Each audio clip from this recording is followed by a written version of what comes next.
Misalnya apa? Fadhhaba hadza yasubu hadza. Ada orang yang mencela yang orang lain dengan mengatakan wa yaqulu innahu kuburiyun. Dia adalah bangsa kuburan. Ya, kalau kita mengenal apa? Sarkup. Sarjana apa? Kuburan. Au mubtadiun atau disebut sebagai tukang bid'ah. Au musyrikun atau bahkan sing parah disebut sebagai orang musyrik.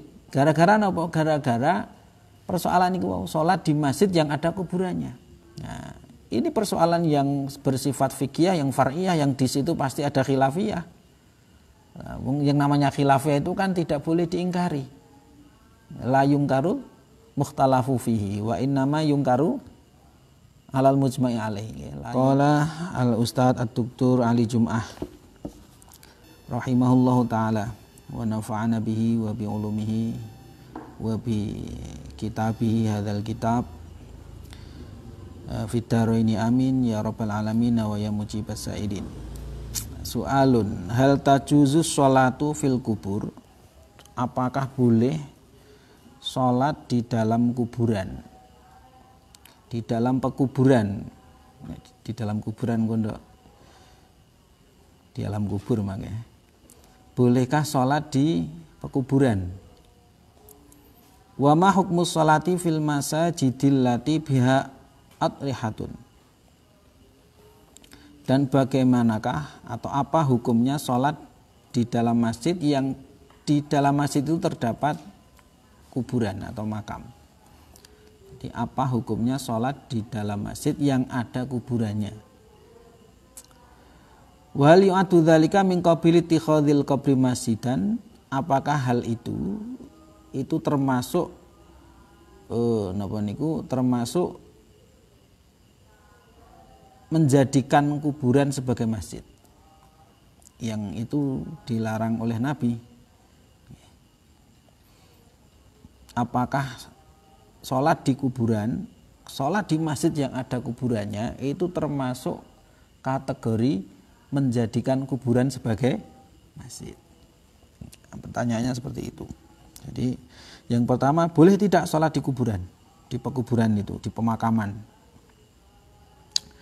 Al-jawabu, jawabannya, inna qadiyatal masajidil allati bihal kubur, sesungguhnya persoalan masjid-masjid yang ada kuburannya, isu tentang masjid yang ada kuburannya adalah qadiyatun fiqhiyah. Ini adalah persoalan fikih far'iyah yang bersifat cabang. Artinya bukan prinsip, bukan bersifat pokok, bukan bersifat usul, tapi bersifat cabang. Nah, kita tahu yang cabang itu pasti ada perbedaan-perbedaan. Hampir semua yang bersifat furu' itu pasti ada perbedaan. Sedikit yang di situ di ijma' itu sedikit. Lebih banyak yang ada perbedaan-perbedaan pendapat. Nah, termasuk ini.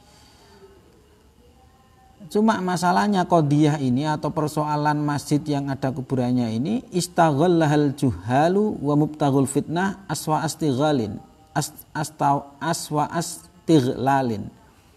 Orang-orang bodoh dan orang-orang yang menginginkan kegaduhan. Fitnah ini semacam kegaduhan, seneng gawe gaduh di tengah-tengah umat Islam. Ini menjadikan persoalan ini sebagai mereka manfaatkan atau mereka eksploitasi dengan cara yang buruk, dengan seburuk-buruknya eksploitasi atau pemanfaatan. Haitsu ja'aluha sababan fit tafriqi bainal muslimin, yakni dengan mereka menjadikan qadiyah ini sebagai sebab, persoalan ini sebagai sebab untuk memecah belah antara umat Islam, wat tanabuzi bil alqab, dan saling mengolok-olok dengan sebutan-sebutan atau dengan julukan-julukan yang jelek. Misalnya apa? Fadhhaba hadza yasubu hadza. Ada orang yang mencela yang orang lain dengan mengatakan wa yaqulu innahu kuburiyun. Dia adalah bangsa kuburan. Ya, kalau kita mengenal sarkup. Sarjana nawa kuburan. Au mubtadiun atau disebut sebagai tukang bid'ah. Au musyrikun atau bahkan sing parah disebut sebagai orang musyrik. Gara-gara napa? Gara-gara persoalan niku salat di masjid yang ada kuburannya. Nah, ini persoalan yang bersifat fikih, yang far'iyah, yang di situ pasti ada khilafiyah. Nah, yang namanya khilafiyah itu kan tidak boleh diingkari. La yungkaru mukhtalafu fihi wa innama yungkaru alal mujma'i alaih. La yungkarul mukhtalafu fihi. Sesuatu yang dipertentangkan antar ulama itu tidak boleh diingkari. Tidak boleh dibenci. Yang namanya perkhilafan itu kan pasti di situ nanti ada yang benar, ada yang salah, dan kita nggak tahu mana yang benar, mana yang salah. Masing-masing tetap dibenarkan, tapi masing-masing mendapatkan pahala. Yang benar nanti pahalanya 2, yang salah pahalanya 1. Tidak kemudian disebut berdosa, apalagi dianggap musyrik. Nah, sebagian orang yang suka membuat gaduh, yang disebut oleh beliau Dr. Ali Jum'ah ini disebut mubtaghul fitnah. Beliau menyebutnya mubtaghul fitnah, orang-orang yang menginginkan kegaduhan di tengah-tengah umat Islam. Ini persoalan ini dieksploitasi, dijadikan bahan untuk memecah belah umat Islam. Wala haula wala quwata illa billahil aliyil azim. Wa nahnu najma'u syatatal kalam, saya akan mengumpulkan berbagai macam pendapat fi hadzal mas'alati, dalam masalah ini. Asallahu yaftaha bi hadzal kalam ayunan umya, mudah-mudahan dengan membicarakan atau membahas ini akan membuka banyak mata yang buta, wa adzanan summa, dan telinga-telinga yang tuli. Fa inna hunaka khultan baina umurin mutafarriqatin ahdatsa labsan fi ta'amuli mahdzil mas'alah. Karena di sana ada percampuran antara banyak hal yang berbeda-beda atau yang bermacam-macam, yang kemudian menimbulkan kebingungan atau labes niku ketidakjelasan dalam apa? Fi ta'amuli mahadzil masalah, dalam menanggapi masalah ini. Wa ja'alana kullama takallamna fiha la nasilu syai'in. Sampai bahkan setiap kali membicarakan hal ini, masalah ini, kita tidak mencapai apa-apa gara-gara laps niku. Walakinnana sanwaddihu huna tilkal umur, tetapi saya akan tetap menjelaskan di sini hal-hal itu, atau semua itu akan saya jelaskan. Wa nufarriqu bainaha, dan saya akan memisah-misahkan atau membedakan antaranya. Fas-sholatu fil kubur laisat hiyas shalah bil masjid. Ini maksudnya tafriknya di sini. Fas-sholatu fil kubur laisat hiyas shalah bil masjidi alladzi fihi dharih. Yang dimaksud sholat di dalam kuburan itu tidaklah sama dengan sholat di masjid yang ada kuburannya. Ini mestinya berbeda. Sholat di pekuburan ini mestinya berbeda dengan sholat di masjid yang ada kuburannya. Beda lagi, walaisat hiya ittikhadzal qabri masjidan, dan itu bukanlah bentuk menjadikan masjid kuburan sebagai masjid, sebagaimana tuduhan sebagian orang itu. Walidzalikal nufarriqu baina salasati umurin, oleh karena itu saya akan membedakan atau akan memisahkan antara 3 hal ini. Pertama, al-awwal as-sholatu fil kubur, salat di kuburan. Ats-tsani as-sholatu fil masjidil ladzi bihi dharih, salat di masjid yang ada kuburannya. Dan yang ketiga, ittikhadzul qabri masjidah, menjadikan kuburan sebagai masjid. Ini maksudnya apa? Ini akan dibahas satu persatu. Awalan, yang pertama, as-sholatu fil kubur, salat di dalam pekuburan. Al-qabru madfanul insan, yang dimaksud dengan kuburan atau qabr adalah tempat dikuburnya manusia. Madfan, tempat dikebumikannya atau dimakamkannya seorang anak manusia.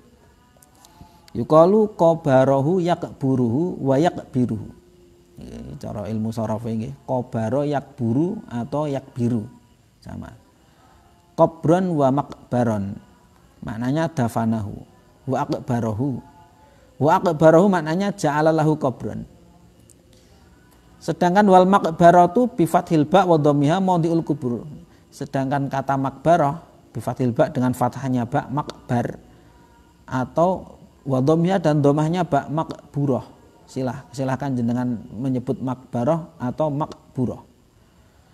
Apa itu makbarah itu? Mawdi'ul kubur. yakni tempat adanya banyak kuburan itu. Kalau kuburan itu tempat di mana seseorang dikebumikan. Jadi jengkal atau space yang digunakan untuk mengubur seseorang itu disebut dengan kober. Nah sementara awan itu petak tanah yang digunakan untuk mengubur banyak kuburan niku banyak mayat niku disebut makbarah. Niki nggih. Jadi tempatnya niku pemakamannya niku disebut dengan makamnya itu disebut dengan apa? Makbarah. Sementara kemudian setiap bagian yang digunakan untuk mengubur seseorang itu disebut dengan kober. Jadi paham nih ya?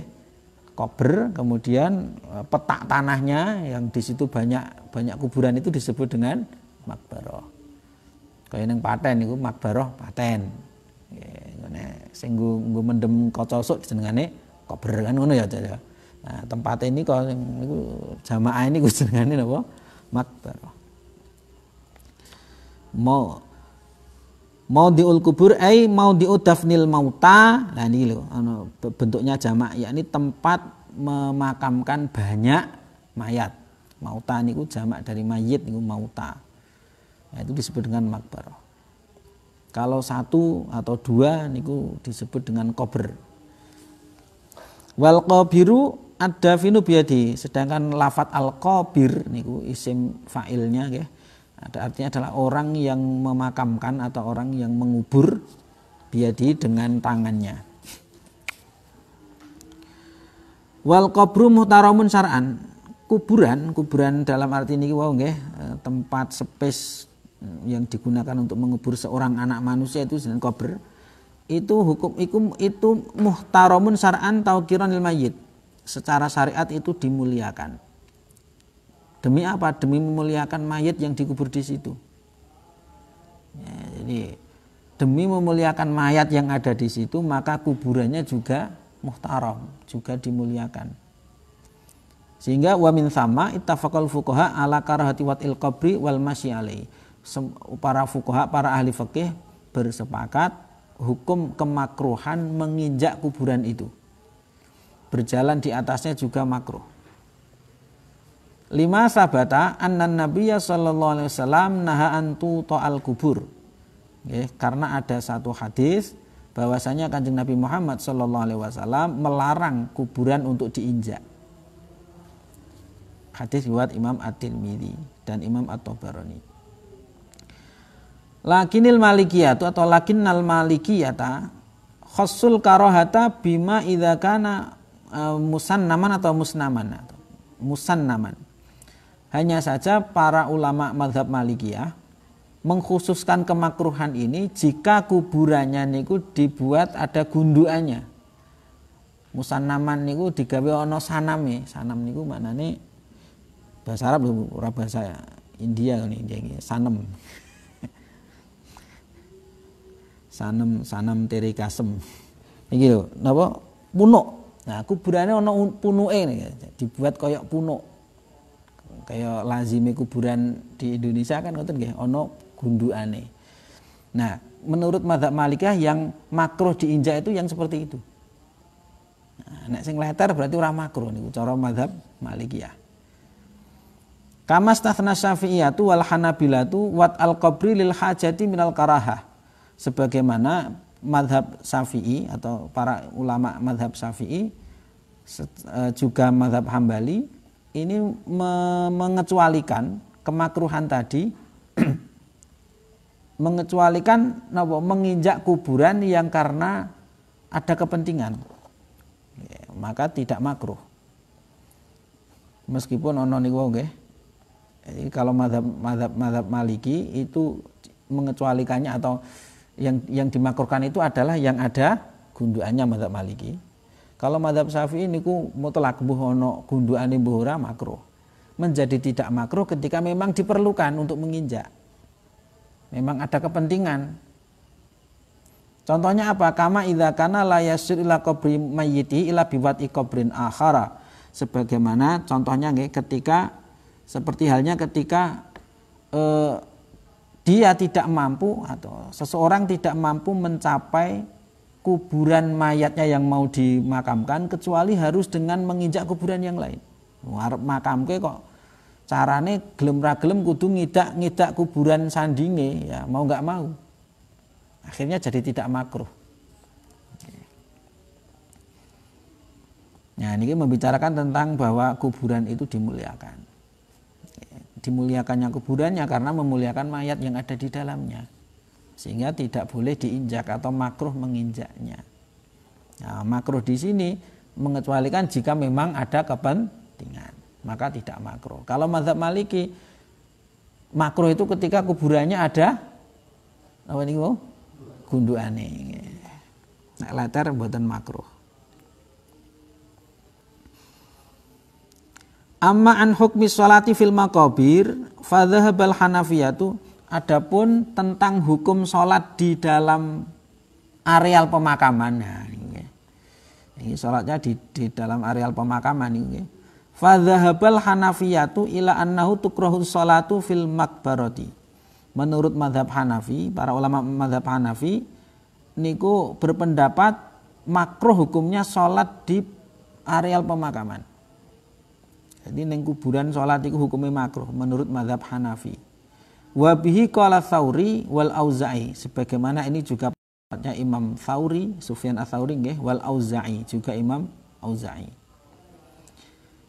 Alasannya apa? Li annaha madhannun najasati.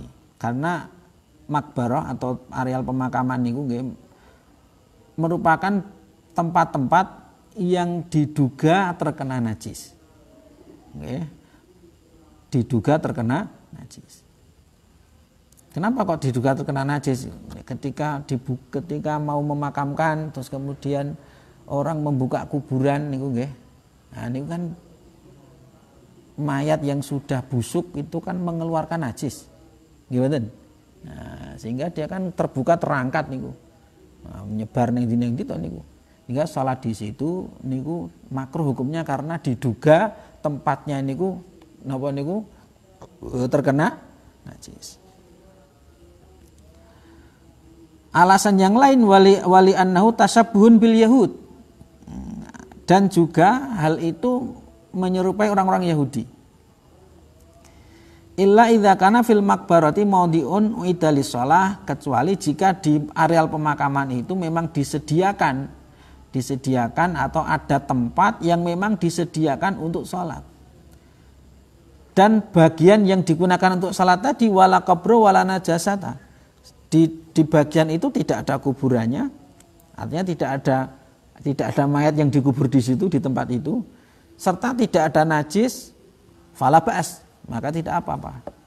Ya, tidak makruh.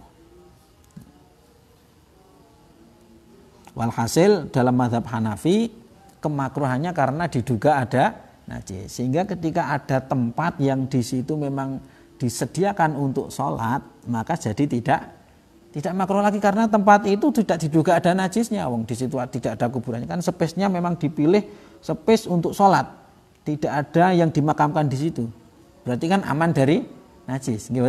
Nah, sehingga sudah tidak makruh lagi.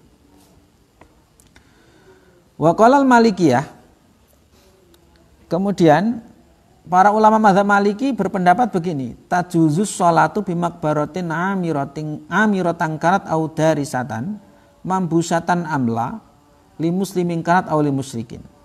Jadi cara mazhab Maliki niku boleh sholat di areal pemakaman niku, baik pemakaman yang masih aktif amirah niku nggih, maupun yang sudah tidak aktif lagi, sudah ditinggalkan, sudah tidak digunakan lagi, baik pernah digali lagi ataupun tidak.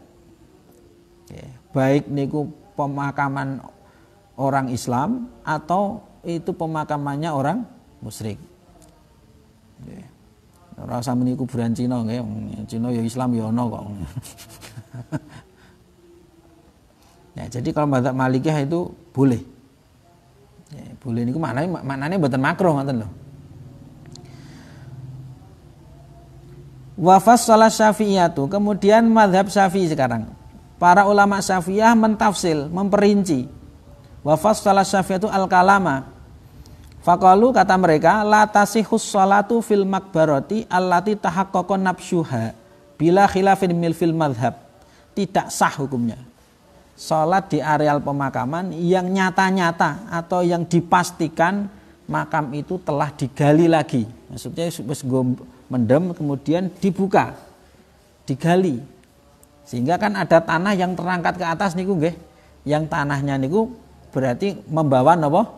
Najis dari niku, dari mayatnya. Nek mayatnya mboten najis gitu, tapi setelah busuk kan mengeluarkan najis, darah, nanah. Nah niku sing najis niku nih. Nah, ketika nyata-nyata itu sing jenengan nggih salat itu adalah nyata-nyata niku mambusyah niku nggih, maka tidak sah. Dan ini bila khilafin fil madhab, tidak ada perbedaan pendapat di dalam madhab Syafi'i. Kenapa alasannya? Li'annahu qad ikhtalato bil ardi sadidul mauta. Karena tanah yang digunakan untuk sholat itu telah bercampur dengan darah nanahnya orang-orang yang sudah meninggal itu. Jadi nek kuburan sing wis dibuka meneh apa? Kuburan yang sudah digali. Bukan menggali untuk mengubur, maksudnya kuburan yang sudah ada mayatnya kemudian digali.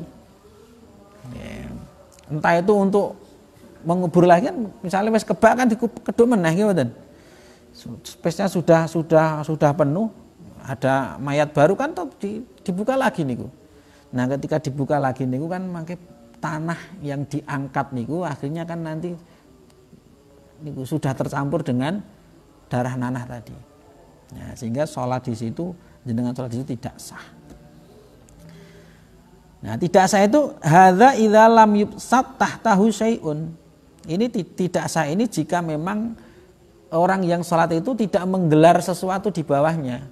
Nah, nek gelar ya nggak apa-apa akhirnya. Padha karo niku jenengan jelas niku napa niku jenengan sholat bukan di kuburan lah, di tempat yang di situ ada najisnya. Napa nggih? Misal tanah itu jelas tanah yang najis kan habis diuyui tanah apa niku. Jenengan sholat di situ tapi pakai sajadah kan sah-sah saja. Karena jenengan tidak menginjak langsung ke tanahnya. Jenengan menginjak kepada alasnya. Wa in busita tahtahu syai'un tukrahu. Jika kemudian digelari sesuatu di bawahnya orang yang salat itu, maka sah salatnya tapi makruh. Ya, jadi walhasil makruh niku nggih. Cara mazhab Syafi'i. Wa amma in tahaqqaqa adamu nafsiha sahhati sholatu bila khilaf. Jika diyakini kuburan ini belum pernah digali lagi, berarti kan masih steril ya, tanahnya niku masih diyakini steril, maka sahhati sholatu bila khilaf, maka sholatnya tetap sah tanpa adanya perkhilafan. Li'annal juz'al ladzi basyarahu bis sholati tahirun, karena bagian yang langsung diinjak oleh orang yang sholat, langsung bertemu dengan atau tersentuh oleh orang yang sholat adalah suci. Kalau tadi kan wah jelas di situ tanahnya najis, tapi berhubung pakai tikar, berarti kan yang diinjak tikarnya. Nah, maka sah sholatnya tapi makruh. Kalau ini belum dibuka kok, kuburannya belum pernah dibuka. Jadi bagian yang jenengan untuk sholat itu tanahnya masih steril. Nah, maka sahhat bila khilaf. Sholatnya sah tanpa adanya perkhilafan. Nah, tapi hukumnya tetap makruh, walakinnaha makruhatun karahata tanzih, tapi sholat seperti di makbarah itu tetap hukumnya makruh. Makruh tanzih ya, bukan makruh tahrim. Makruh tanzih makruh biasa niku yang lebih baik ditinggalkan, kalau dilakukan enggak berdosa, ditinggalkan dapatan pahala itu namanya makruh tanzih. Alasannya apa kok makruh li annaha madfanun najasah? Karena di situ tetap saja tempat mengubur sesuatu yang najis. Bukan kok karena manusia itu najis, tapi karena di dalam kuburan itu mangke ketika manusia sudah membusuk itu mengeluarkan apa? Najis, bukan manusianya yang najis. Sekarang wa ama in syukka fi nafsiha faqaulani as-sahhuhuma tasihhus sholatu ma'al karaha. Sekarang jika diragukan, wis tahu di keduk taurung ini pernah digali atau belum, ini pernah digali lagi atau belum, maka di situ ada dua pendapat. Yang paling sahih as-sah namanya, itu salatnya sah tapi makruh. Kenapa? Li'annal asla taharatul ardi, karena hukum asalnya buminya atau tanahnya masih suci. Hukum asal tanah niku suci, diragukan kenajisannya. Nah, masih ingat nggih kaidah niki nggih? Nggih. Al aslu baqa'u makana alama kana. Sehingga fala yukamu binajasatiha bisyaki. Tidak boleh kita menghukumi atau dia tidak dihukumi najis hanya berdasarkan keraguan-raguan. Karena tadi kan ragu-ragu, wis tahu dibuka tahu urung. Berarti kan ragu-ragu nih. Kalau ragu-ragu berarti kembali ke hukum asalnya. Hukum asal bumi apa? Suci. Wa fi muqabilil asah la tasihhu shalah. Sedangkan pendapat lawannya atau pendapat pembandingnya muqabilul asah itu sahih. Salatnya tidak sah. Tapi alasannya kaidahnya sama, cuma penerapannya yang berbeda. Li'annal asla baqaul fardhi fi dhimmati ini. Berarti tetap pakai kaidah yang sama. Cuma tadi itu kaidahnya diterapkan pada tanahnya, kalau ini kaidahnya diterapkan pada sholatnya. Karena li'annal asla baqaul fardhi fi dhimmati, hukum asalnya orang itu masih punya kewajiban. Misalnya yang dimaksud ini misalnya sholat fardu nggih. Wong Islam iku nek wis manjing zuhur kewajiban sholat zuhur. Nah, dia sholatnya di tempat yang meragukan. Berarti kan sholat porurung itu kan berarti kembali ke hukum asalnya, yakni masih dibebani kewajiban sholat.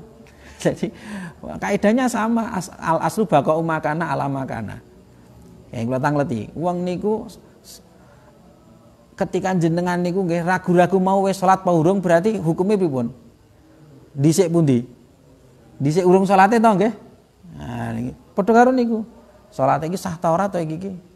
Wong nek tempat kaya ngene, berarti kan kembali ke hukum asalnya, berarti belum salat. Jadi sing didelok salate. Nah, kalau yang pendapat yang pertama tadi yang dilihat tanahnya. Tanahnya kan dihukumi suci. Karena apa? Karena diragukan kenajisannya. Kalau diragukan kenajisannya dihukumi suci. Kalau ini aslinya berarti kowe rung salat. Wong salatmu ki ra cetha. Ketika ragu-ragu sudah salat apa belum, berarti belum kan? Jadi li'annal asla baqaul fardhi fi dhimmatihi. Jadi hukum asalnya, karena hukum asalnya adalah masih ada beban kefarduan dalam dirinya, dalam tanggungannya. Wa huwa yusaku fi isqati atau wa huwa yasuku kembali ke musolli. Jadi salatnya itu atau kefarduan salat ini masih diragukan gugurnya. Kan berarti kan rung yakin salatku wis gugur apa urung. Wong salate ora cetha iki mau lho, ning gone tempat sing ra cetha kan akhirnya jadi ragu-ragu. Wis gugur tenan apa urung to salatku? Berarti kan urung gugur. Wal fardu la yasqutu bisyak. Hukum kewajiban, kefarduan itu tidak gugur karena adanya keraguan. Tapi ini wong nggih, dua pendapat tadi, yang asah yang lebih sahih mengatakan sah, tapi makruh. Wal hasil dari paparan ini mazhab Syafi'i ini prinsipnya memakruhkan salat ning gone kuburan. Gitu nggih. Bahkan tidak sah jika jelas-jelas tempat yang digunakan untuk sholat itu tanah yang dia injak tanpa alas itu jelas-jelas najis.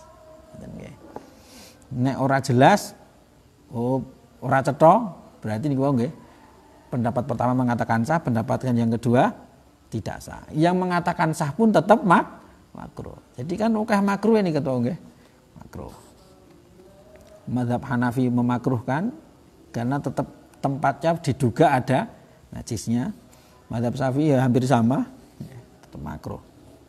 Mazhab Maliki yang mengatakan tajuzus sholatu, jadi mutlak boleh sholat di kuburan, baik itu kuburan yang masih aktif, cok dikeduk meneh, atau sudah ditinggalkan, mambusatan amla, baik sudah pernah digali lagi atau belum, baik kuburannya orang Islam ataupun kuburan musyrik, bukan kuburan Cina, kuburan musyrik. Bagaimana dengan mazhab Hambali? Wa qalal Hanabilah la tasihus sholatu fil maqbarati qadimatan kanat aw hadisatan. Oh niki nggih, menurut mazhab Hambali tidak sah sholat di areal pekuburan. Baik kuburan kuno maupun kuburan baru. Takarrara nafsu abla, baik napa niku dibuka berulang-ulang apa atau digali berulang-ulang ataupun tidak. Nggih, tidak sah. Tidak sah niku nek areal nggih, areal pekuburan. Wala yamna'u minas sholati qabrun wala qabrani. Nah, kemudian kalau hanya satu kuburan atau dua kuburan, nah, tadi wis pun nganu nggih, masih ingat nggih bedanya kubur dengan makbaroh. Nah, kubur niku nggih bagian jengkal tanah yang digunakan untuk menapa niku memakamkan mayat niku jenengane kubur. Nah, arealnya itu disebut napa? Makbaroh. Lah kalau hanya kuburan satu atau dua ini tidak menghalangi. Boleh sholat di situ. Kenapa? Li'annahu la yatanawaluhuma ismul makbaroh, karena kalau hanya satu atau dua itu tidak disebut dengan makbaroh. Wa innamal makbaroh itu salah satu kuburin wasoidan, yang disebut makbaroh itu minimal tiga. Ada tidak tiga kuburan atau lebih itu baru disebut dengan makbaroh. Anak ming siji utawa loro itu enggak disebut dan makbaroh, sehingga sholat di situ enggak apa-apa. Ngoten nggih. Kalau makbaroh lah itu tidak sah. Kaya cara mazhab Hambali ora sah ngoten mawon. Ora tidak membicarakan itu sudah digali atau tidak, digali atau enggak, nggih.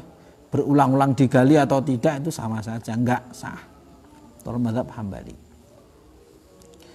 Waruya anhum anna kullama dakhala fi ismil maqbarah mimma haulal kubur la yusalli la yusalla fihi.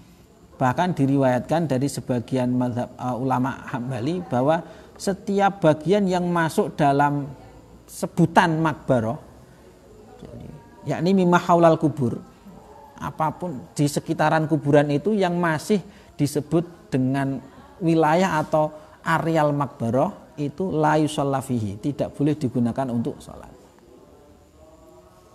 Asalkan itu masih masuk areal makbarah, masih disebut bagian dari makbarah, maka tidak sah digunakan untuk sholat. Cara kuburane dhewe sing dienggo nyimpen anu niku lho, payung wong mati nika apa bandusane nika nggih, sholat teng niku ra sah karena di situ masih bagian dari makbarah. Iku cara mazhab Hambali. Wa nasu ala annahu la yamna'u minas sholati ma dufina bidarihi walau zada ala salasati kuburin li annahu laisa bimakbarah. Kemudian mereka juga pendapatnya juga unik nih. Berpendapat begini, bahwasanya tidak apa-apa, tidak dilarang sholat napa niku di rumah yang di situ ada kuburannya, baik satu atau dua atau bahkan lebih. Satu, dua atau lebih. Tapi dimakamkan di rumahnya. Di rumahnya orang yang sholat itu.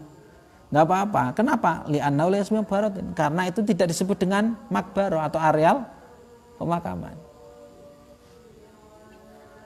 Lalu ono jenengan di omah, ya, terus jenengan niku teng omahe jenengan niku nggih ngubur wong. Dadi mbuh ngantek 3 mbuh 4, 5 silakan. Selama itu tidak disebut dengan makbaroh. Orang menyebutnya masih rumah. Kalau omah sing ana kuburane kan ngoten niki kan tetep sebutane napa? Omah. Orang tidak menyebutnya sebagai pemakaman. Pemakaman piye ning kono nggo ngaji barange. Piye ning kono nggo madiang barange, nggo kelon barange. Mosok pemakaman. Orang tetap menyebutnya apa? Rumah. maka boleh sholat tidak apa-apa sholat di situ. Ya, jadi walhasil cara madhab niki niku yang dilarang ada sholat di areal pemakaman. Paham nih ya? Itu enggak boleh. Nah, wa hadza bisa kalamil fuqa fi mas'alati sholati fil maqbarah wal maqabir. Duna ta'arud limas alati sholati fil masajid allati yujawiruhal adriha. Nah, ini adalah pembicaraan para ulama fikih dalam masalah sholat di areal pekuburan. Nah, tidak membicarakan masalah sholat di masjid yang bersandingan dengan kuburan, betul nggih? Ini tapi sholatnya di kuburannya atau di areal pemakamannya, bukan di masjid yang bersandingan dengan kuburan, bukan. Ya, jadi walhasil ada khilaf nih kok nggih. Mazhab Hanafi mengatakan makruh, mazhab Maliki mengatakan boleh sholat di areal niku nggih, area pemakaman, dan mutlak tadi nggih mazhab Maliki boleh. Mazhab Syafi'i niku makruh, bahkan bisa tidak sah barang nggih. Sah dan tidaknya itu nanti dilihat. Niku tanah yang diinjak itu diyakini najis atau tidak. Kalau tidak diyakini najis maka tetap sah, ngoten nggih. Kalau diyakini jelas sucinya ya jelas sah. Cuma baik yang niku wau nggih, salatnya niku semuanya itu makruh. Sah tapi napa? Makruh dalam mazhab Syafi'i. Kemudian mazhab Hambali tidak sah. Salat ning gone areal pemakaman. Wis. Ora bedake najis atau tidak. Berarti salah satu syarat sah salat itu berarti cara mazhab Hambali pun tidak dilakukan di kuburan, ngoten nggih. Niku cara ngoten. Pun niku nggih soal niku guys, yang pertama niku saya ingin menambahkan beberapa riwayat Nabi sholat di kuburan, meskipun bukan sholat nggih, sholat fardu, tapi setidaknya itu iso dinggung nggih, penguat setidaknya Nabi mensolati jenazah. Karena dalam mazhab Syafi'i sholat jenazah dengan sholat fardu niku syarat-syaratnya sama, artinya harus suci, harus tutup aurat dan seterusnya, gitu. Nah, jadi disebutnya juga sholat. Yono takbiratul ihram, gitu nggih, dan sebagainya. Nah, Rasulullah niku nggih, pertama hadis riwayat Imam Bukhari nggih. Anna Rasulullah wa an Ibnu Abbas radhiyallahu anhuma anna Rasulullah sallallahu alaihi wasallam marra bi qabrin napa niku dufina lailan faqala mata dufina hadza qalu al bariha. Jadi Rasulullah melewati sebuah kuburan, yang kuburan niki pemakamannya dilakukan di waktu malam. Kemudian Rasulullah bertanya, mata dufina hadza, kapan orang ini dimakamkan? Qalu al-barihah, tadi malam, kata para sahabat. Qal afala adzantumuni, kenapa kalian kok tidak memberitahu aku? Faqalu dafannahu fi dzulmatil lail. Mereka menjawab, kami memakamkannya di tengah hari tengah malam, di waktu gelapnya malam. Fakarihna an nuqidzoka, maka kami tidak mau membangunkan Anda. Kami enggak mau mengganggu Anda nih. Betapa para sahabat niku sangat menghormati Kanjeng Nabi nggih. Mboten kaya kaum-kaum sakniki niku nggih nasibe nggih gugah ngono wae. Arep ana tetep gugah, harus siap sedia 24 jam niku kaum niku. Rois. Ini para sahabat niku mereka enggak mau digarap dhewe. Rasulullah wong sudah malam kok. Faqoma, kemudian Rasulullah berdiri, fasofafna khalfahu, kami pun kemudian membuat barisan di belakangnya. Qala Ibnu Abbas wa ana fihim, kata Ibnu Abbas, saya termasuk di dalam sahabat yang berada di barisan itu. Fasalla alaihi, kemudian Rasulullah mensolatinya. Berarti Rasulullah sholat di atas kuburan, nggih mboten nggih. Yang kedua, warawal Bukhari wa Muslim anna Rasulullah sallallahu alaihi wasallam shalla ala imra'atin fi qabriha kanat tunadziful masjid wa kana sahabah qad dafanuha min ghairi ayyukhbirur Rasul sallallahu alaihi wasallam bi mautiha. Riwayat Imam Bukhari Imam Muslim bahwasanya Rasulullah mensolati seorang wanita, ya, mensolati jenazah seorang wanita di atas kuburannya. Perempuan ini adalah orang yang tukang bersih-bersih masjid. Nah, mereka memakamkannya tanpa memberitahu Nabi. Kalau di kitab Insan Kamil kalau nggak salah itu beliau Said Muhammad menjelaskan riwayatnya bahwa ini dilakukan di terik matahari, sangat panas. Sehingga mereka enggak memberi kabar Kanjeng Nabi, gitu nggih, karena takut mengganggu tidur siang Nabi. Kalau yang atas tadi tidur malam gini, tidur siang karena sedang panas-panasnya, posisi sedang terik sekali. Mereka enggak mau mengganggu Nabi, akhirnya dimakamkan tanpa memberitahu Kanjeng Nabi. Padahal ini orang penting bagi Nabi karena dia tukang bersih-bersih masjid. Akhirnya kemudian Rasulullah mensolatinya. Dalam riwayat yang lain itu Nabi mengatakan duluni ala qabriha, tunjukkan kepadaku kuburannya. Setelah Nabi mencari-cari, kok bu iki kok ora tau roh to, aku ora tau ketok, saiki bukain. Oh, orangnya sudah meninggal, kami memakamkannya tanpa memberitahu Anda. Karena terjadinya siang hari sangat terik, kami enggak mau mengganggu panjenengan. Nabi mengatakan duluni ala qabriha, tunjukkan aku ke kuburannya. Fa'ata qabraha fa shalla 'alaiha. Kemudian Rasulullah mendatangi kuburannya dan mensolatinya. Jadi Nabi sholat ning ndur kuburan mboten niki. Gitu? Nah, ini juga hadis ini saya pikir bisa menjadi penguat bahwa sholat ning kuburan itu boleh. Ya. Bahkan menjadi tidak makruh ketika sholat jenazah karena niku nggih belum sempat mensolati. Jenengan misalnya napa niku layat, kemudian kok ternyata wis dimakamke, ya nggak apa-apa, jenengan datangi ke kuburannya, sholati. Sebagaimana dilakukan oleh Rasulullah Muhammad SAW. Lah berhubung mazhab Syafi'i niku nggih, niku nek diragukan nanti apa tanahnya itu mengandung najis ya, jenengan pakai alas. Alasnya apa? Sandal boleh, tapi nek sandal diinjak nggih. Ketika jenengan niku sendalnya itu dijadikan alas, itu jangan dikenakan, tapi hanya jadikan dia sebagai sajadah lah, seperti halnya sajadah. Nah kalau dikenakan berarti kan itu menjadi sesuatu yang jenengan bawa. Nah, kalau jenengan bawa berarti dia nggak boleh menyentuh barang najis kan? Gimana? Nah, ingat nggih, masih ingat ya fikih sholat niku nggih. Jenengan sholat dengan membawa tali. Tali ini niku wis nyebrang segoro nggih, ning pucukane ana teleke. Kalau jenengan bawa, itu berarti jenengan membawa sesuatu yang bertemu dengan najis. Maka batal salat jenengan. Beda ketika diinjak. Jenengan seperti halnya menginjak sajadah. Yang sajadah ning pojokane ana telek cecak, kan enggak apa-apa. Karena jenengan tidak membawanya. Tapi menginjaknya. Paham niku nggih? Jenengan salat ning gone pemakaman sing niku yang diragukan kenajisannya tadi biar aman, pakai napa? Pakai alas. Alasnya apa dadak nggawa sarung, dadak nggawa kloso. Sandale jenengan enggak apa-apa. Sing penting yang jenengan injak itu bagian atasnya suci. Nggih, jenengan taruh tapi jangan dikenakan nggih. Kalau dikenakan berarti jenengan memakainya. Ketika memakainya, membawanya itu namanya. Kalau membawanya dan jenengan yakin menginjak najis, maka tadi sholatnya tidak sah. Kalau ragu-ragu berarti tetap sah niku nggih. Ya, tapi niku makruh niku nggih. Ya. Tapi karena yang dilakukan Nabi itu kan belum mensolati, mestinya orang makruh yang dilakukan Nabi kok makruh ki piye?